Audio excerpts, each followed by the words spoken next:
கோவில் ரகசியம். கோவிலை காவல் காக்கும் முதலை. ஒவ்வொரு கோவில்களுக்கும் ஏதாவது ஒரு தனி சிறப்பு ஒன்று இருக்கும். அந்த தனித்துவமே அந்த கோவில் மக்களிடையே பிரசித்தி பெற காரணமாக அமைவதும் உண்டு. அந்த வகையில் கேரளாவின் புகழ்பெற்ற புனித ஸ்தலங்களில் ஒன்றாக திகழ்ந்து வரும் அனந்தபுரா கோவில் அனந்த பத்மநாப சுவாமியின் மூலஸ்தானமாக கருதப்படுகிறது. அனந்தபுரா கோவில் 9ஆம் நூற்றாண்டில் கட்டப்பட்டது. அத்தோடு பிரதான கோவிலை சுற்றி தலைவாயில் ஒன்றும் இங்கு அமைக்கப்பட்டுள்ளது.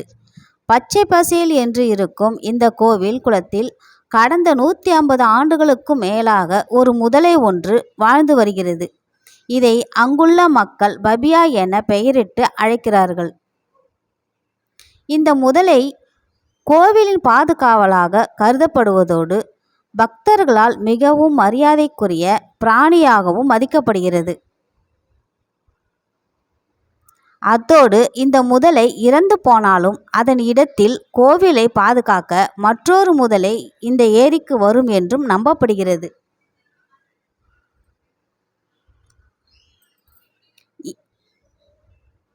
இதில் என்ன விசேஷம் என்றால், பொதுவாக முதலை இனமானது அசைவ வகையை சார்ந்தது. ஆனால் இந்த முதலையோ குளத்தில் உள்ள மீன்களை கூட சாப்பிடாது. இந்த முதலைக்கு கோவில் குருக்கள் உச்சிக்கால பூஜையின் போது சாதம் வெல்லம் கலந்த உருண்டைகளை சாப்பிட கொடுக்கிறார்.